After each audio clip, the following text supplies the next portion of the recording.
Christophe Miette, je rappelle que vous êtes secrétaire national du syndicat des cadres de la sécurité intérieure. Ce qu'on vit ces dernières semaines ou ces derniers mois, c'est un tremblement de terre sécuritaire.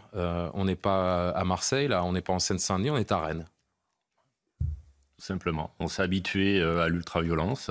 On avait Marseille, on a banalisé les faits qu'il y avait sur Marseille. Depuis, vous dites des mois, moi je dis des années. Oui.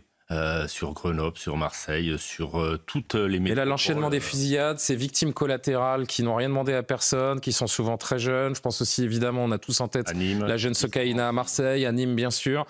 C'est une série, et c'est une loi des séries qui n'en finit plus et qui même se rapproche, j'ai le sentiment, dans le temps à chaque fois. Oui, le fléau du narcotrafic, la violence qui est banalisée, qui devient un commerce comme un autre. Donc, à prendre des décisions, les paroles, c'est bien. Maintenant, il faut des actes, il faut des moyens pour combattre cette guerre contre les narcotrafiquants. Il faut des moyens, il faut se battre avec des armes. Il faut que la police et justice travaillent main dans la main pour essayer d'avancer et endiguer ce phénomène que la majeure partie des habitants de ces quartiers et autres ne veulent pas et veulent vivre en paix. Est-ce que ça fait encore sens quand vous entendez ces mots, qu'on vous dit que la guerre est totale, qu'on crée des néologismes toujours plus forts pour qualifier ces individus? Est-ce que vous ne dites pas, mais arrêtez d'employer des mots quand les actes n'ont rien à voir avec la force du discours que vous employez? C'est ça qui nous semble très paradoxal. C'est ce qui est dit depuis des années, quelle que soit l'alternance politique, des mots sont employés, mais il n'y a pas d'acte derrière.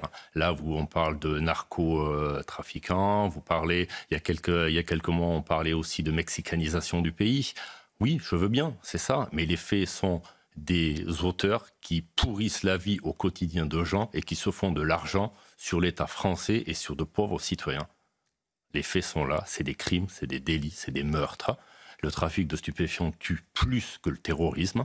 Il faut prendre des solutions, il faut réfléchir. Il y a des actes simples à faire qui sont connus. Il faut taper au portefeuille là où ça fait mal aussi. Il faut prendre des accords avec des réflexions au niveau européen.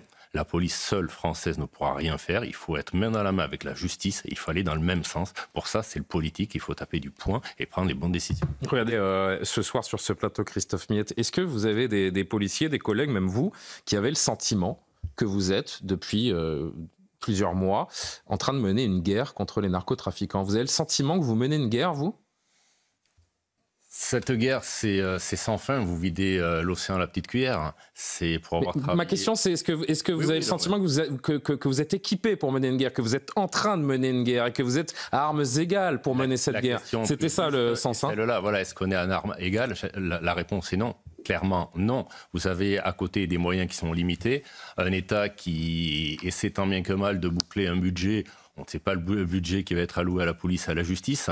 Vu les moyens alloués, le problème de la police, c'est pas la justice, c'est les moyens de la justice également. Des places de prison ou des prisons sont des passoires. Et à côté, vous avez des budgets illimités avec des trafiquants qui osent tout et qui n'ont peur de rien. Donc c'est à prendre quand on veut, on peut. Quand l'État français décide, oui, mais il faut prendre les bonnes décisions et maintenant.